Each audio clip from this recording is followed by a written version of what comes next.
안녕하세요. 매일 새로운 사연을 전하는 읽어주는 사연 라디오입니다. 구독과 좋아요, 많은 공유 부탁드립니다. 오늘의 사연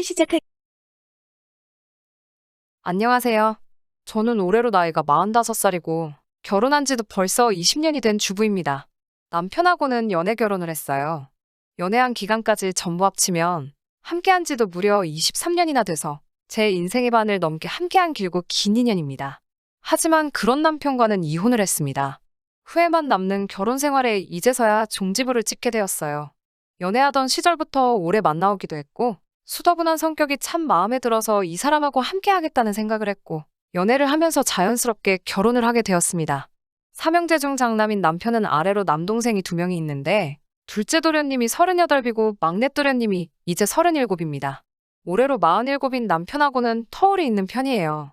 장남의 책임감과 터울 있는 동생들 때문인가? 점잖기만 하던 그 성격이 남편의 단점이라는 걸 깨달은 건 결혼을 하고 나서도 한참 뒤였습니다. 그동안은 정말 그 성격 하나만 보고 참아왔지만 그 참아온 시간이 무색하게 잔뜩 후회만 드네요. 결혼할 적만 해도 시가가 굉장히 돈이 많았어요. 홀어머니인 시어머니는 의정부 쪽에서 예전부터 식당을 하고 계셨고 방송에 한번 소개가 되기 시작하면서 그때부터 굉장히 돈을 많이 버셨다고 하네요. 남의 건물에서 시작하신 장사라 식당은 월세를 내고 계셨지만 동네에 시어머니 명의로 된 빌딩도 한 채 있었어요. 연애하던 시절에도 남편이 데리고 가서 식당에 몇 번 가본 적이 있었는데 갈 때마다 사람이 많아서 못 먹고 포기한 적도 몇 번 있어요. 시가가 돈이 많다는 건 결혼 전에도 알고 있었지만 제가 남편과 결혼하기로 결심한 건 결코 그 재산이 탐이 나서가 아니었어요. 그랬다면 결혼 초반에 진작에 이혼을 했겠죠. 연애하던 시절에는 저한테 별로 관심도 가져주시지 않던 시어머니가 결혼을 하기로 결정한 그 이후부터는 저에 대한 태도가 약간 달라지셨어요. 물론 좋은 쪽으로 달라지신 건 아니었어요. 저는 사실 부모님이 2분 다 안 계셨고 할머니 밑에서 자라왔거든요. 시어머니는 그 사실을 이미 알고 계셨고 결혼을 하기로 정하고 저와 처음 만난 자리에서 저에게 대놓고 우리 집 재산을 노리고 온 거 아니냐는 말까지 들어야 했어요. 그런 게 아니라고 몇 번을 말씀드려도 부모 없는 사람의 말을 자기가 어떻게 믿냐고 대답하셨고 결국 결혼할 때도 그 어떤 금전적인 지원을 받지도 못했습니다.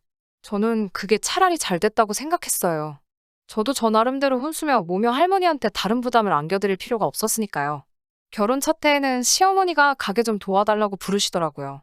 일을 시키러 부른 거지만 결혼 후 저를 처음 찾으시는 거였기 때문에 이참에 저의 진면목을 한번 보여드려보고자 앞치마를 동여매면서 의욕적으로 뭐부터 할까요, 어머님? 하고 물어봤는데 저보고 앞치마를 왜 매냐고. 넌 주방 근처는 얼씬도 할 생각 하지 말고 홀에서 음식 내가고 상 치우고 깨끗하게만 해놓으라고 하시더라고요. 제가 비법을 훔쳐갈 거라고 생각이라도 하셨나 봐요. 식당 일은 관심도 없고 할 생각도 없는데 말이죠.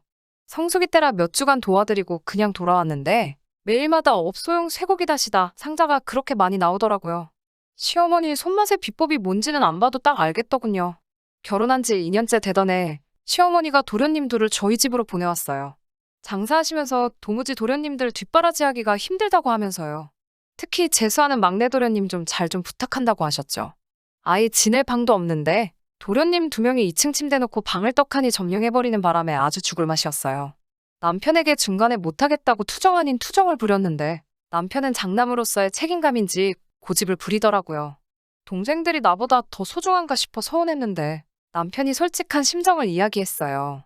아이도 태어나고 아무것도 없이 시작한 결혼 생활인데 사실 그동안 많이 부담감을 느꼈다고. 당장 제가 힘들건 이해하지만 시어머니가 아들 둘 맡겨놓고 생활비도 보태주실 거고 이참에 저도 며느리로 인정받고 해서 언젠가 이 시기만 넘기고 나면 시어머니가 나중에 우리한테 크게 한몫 챙겨주지 않으시겠냐 하면서 저를 설득하더라고요.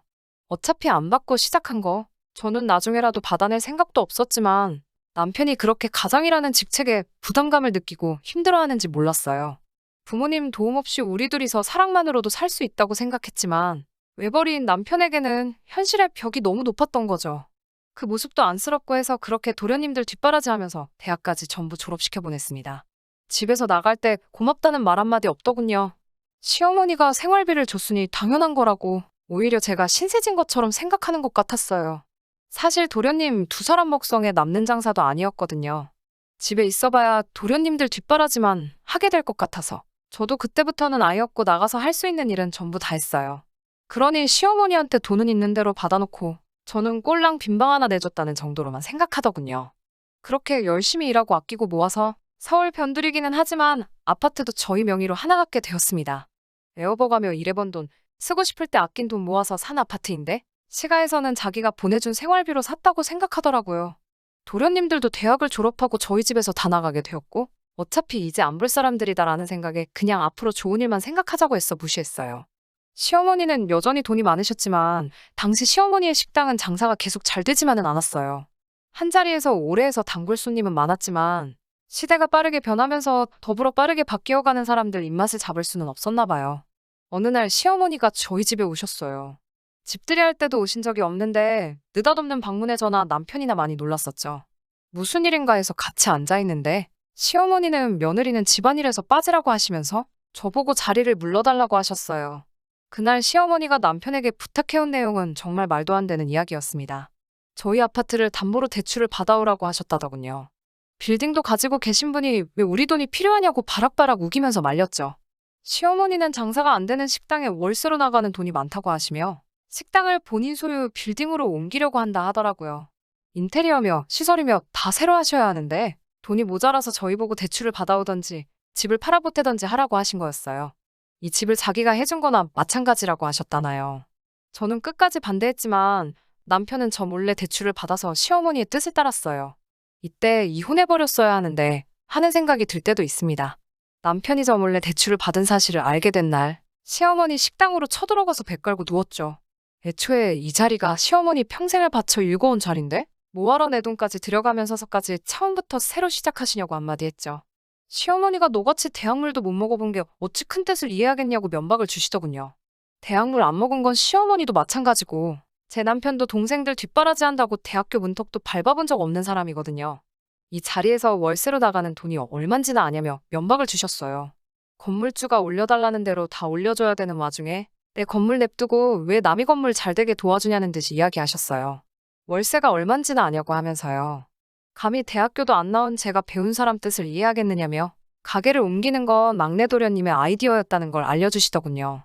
식당이 망하든 말든 저는 아무 상관도 없었는데 왜 제 돈 가지고 그러냐고 저는 그렇게는 죽어도 못한다고 소리를 지르면서 결사반대를 했죠. 그 과정에서 시어머니와 심한 대화가 오고 갔고 결국 연을 끝낸다는 이야기까지 오고 갔습니다. 저는 그럴 거면 그러라고 했어요. 다행히 남편이 가져간 돈은 돌려받았습니다. 저에게 그때 그 서울 변두리의 싸구려 아파트는 저의 인생 모든 것이나 마찬가지였어요. 이 아파트 하나 말고는 내가 가진 거 아무것도 없었으니까요. 남편의 가족보다 제가 가지고 있는 재산을 택했습니다. 남편은 제가 경솔했다고 여태까지 힘들게 두 도련님 뒤치다꺼리하면서 대학 보내놓은 게 다 허사가 됐다면서 제 탓을 했습니다. 시어머니도 이제 곧 은퇴할 텐데 건물이 됐든 식당이 됐든 아파트가 됐든 그 전부가 우리 것이 될 수도 있었는데 제가 그 푼돈에 눈이 멀어서 다 말아먹었다고 하더라고요. 그리고 그게 우리 돈이지 왜 네 돈이냐고 하냐는 식으로 저를 꾸짖었습니다. 남편 말에도 일리가 있다는 생각에 여태까지 참아오며 고생한 거 허서로 만들었다는 그 말이 정말로 제가 경솔했나 싶기도 했지만 그래도 이제 시어머니 두 도련님의 그림자도 볼 일이 없게 되었으니 속 하나만큼은 너무 후련하더라고요. 대학물 먹은 막내 도련님의 아이디어는 별거 없었습니다. 제가 말한 대로 그나마 단골이라고 자주 오던 손님들은 단지 위치적으로 가까워서 오던 손님들이었어요. 다시다로 맛을 낸 식당이 딴 데 가면 또 없는 것도 아니고 아무 데서나 먹을 수 있는 비슷한 맛을 찾으러 동네 구석까지 손님들이 찾아올 이유가 없었죠. 그렇게 시어머니는 서서히 여태 쌓아오신 돈을 잃어가고 있었어요. 그러면서 사건이 하나둘씩 터지게 됩니다. 대학물을 실컷 드신 둘째, 막내 도련님이 둘이서 사업을 할 거라고 까불고 다니면서 결국 시어머니의 그 자랑스러운 건물까지 날리게 되고 식당도 장사가 안 돼서 결국 문을 닫게 되었습니다.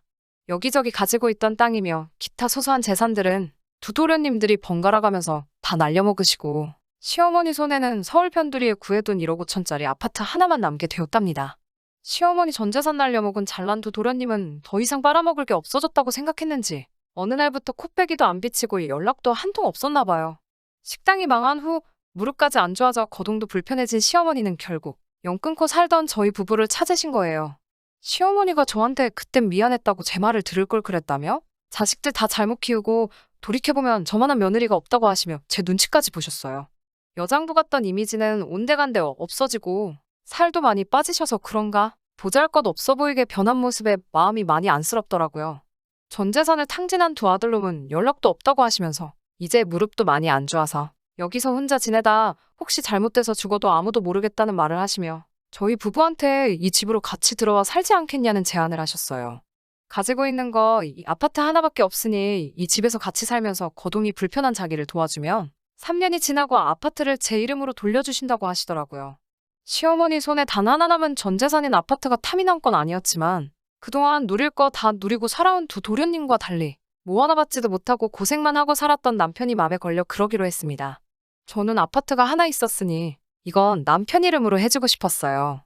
지금 살고 있는 집을 전세로 돌리고 가끔씩 나가서 일손을 돕던 식당도 그만두고 그렇게 시어머니를 봉양하기로 했어요.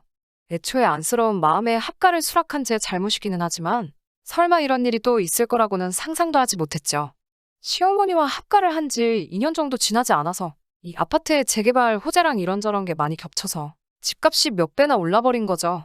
그 소식만 들으면 남편 것이 될 아파트였기 때문에 둘도 없이 좋은 소식일 테지만 그 소식을 저만 들은 게 아니란 게 문제였어요. 알거지가 된 시어머니 토사구팽해놓고 지 살길 찾아간 두 도련님들이 집값이 올랐다는 소식을 어디서 또 듣고는 시어머니를 찾아온 거죠. 처음에는 그간 잘 지내셨냐면서 인사도 하고 야윈 어머니를 부둥켜 안고 울기도 하는 모습에 그동안 사람이 돼서 온 건가 싶었는데 본심은 마지막 하나 남은 시어머니의 아파트마저 가져가기 위해 찾아온 거더라고요. 시어머니도 그동안 당한 게 있으셨는지 더 이상 사업만큼은 도와줄 수 없다고 하셨는데 두 도련님이 그게 아니라고 들어보라고 하면서 코인이니 주식이니 어쩌고 떠들면서 이건 사업이 아니라 투자라고 말하면서 장황하게 설명을 늘어놓더라고요. 1년만 가지고 있으면 돈이 몇 배로 불어난다고 자기들이 확실한 정보를 가지고 찾아온 거니 믿고 투자해보라고 하더라고요. 장황하게 떠들고 있는 도련님들 설명을 끊고 이 집은 내년에 제 명의로 돌아올 거니 아무 기대하지 말고 돌아가시라고 했어요. 두 도련님이 제 말을 듣고 대본에 그런 게 어딨냐고 따지는 말에 대학 졸업할 때까지 우리 집에 빈대붙은 두 사람 뒷바라지 해줬더니 해놓은 거라고는 어머님 재산 탕진한 거밖에 더 있냐고 그렇게 돈 날리고 있는 동안에 우리가 어머님께 받은 거 하나라도 있었냐는 말에는 꿀먹은 벙어리처럼 아무 말도 대답 못하고 병풍처럼 가만히 있다가 제 완강함에 지쳤는지 결국엔 나중에 다시 오겠다며 나가더라고요. 그날 저녁에 어머니가 저를 따로 부르셨어요. 그때 주기로 한 이 집이 그때보다 시세가 올라 지금은 7억이 넘는다며? 저에게 명의를 돌려주는 건 없던 일로 하고 대신 그 당시 집값이었던 1억 5천을 줄 테니 그걸 받으라고 하더군요. 그게 무슨 말이냐 했더니 도련님들 마지막으로 한 번 더 도와줘야 하지 않겠냐고 했습니다. 그게 말이나 되는 소린가요?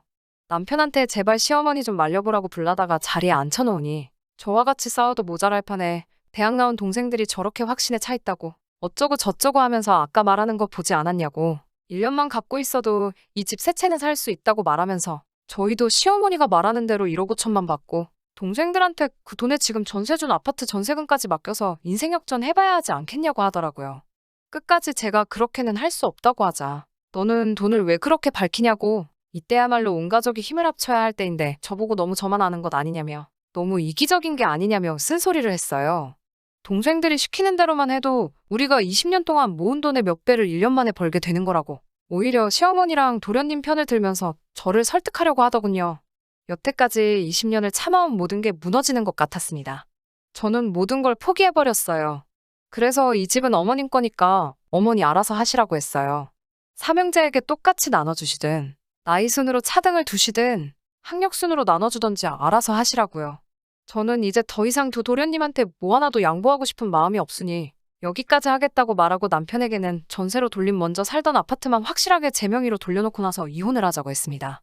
어디 온 가족이 한번 힘을 합쳐보라고 저는 이제 가족 안 할 거고 애초에 이 아파트도 제가 갖고 싶어서 심호봉양하기로 한 게 아니고 여태까지 한 푼도 못 받은 남편을 위해 결정한 거니 남편이 하고 싶은 대로 하는 게 맞다고 했어요.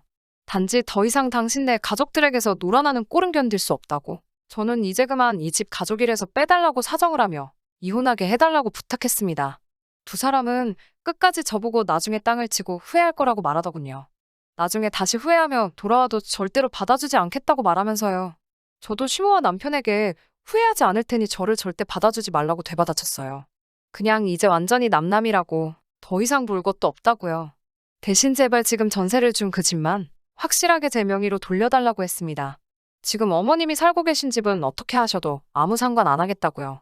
하지만 집값이 오른 게 오른 거지 다른 집도 다 가격이 올랐잖아요.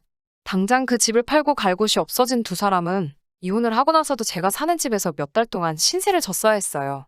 아파트를 제 명의로 돌리기 위해서라도 제 집에 들이는 것만큼은 싫었지만 결국은 그렇게 하게 해줬습니다.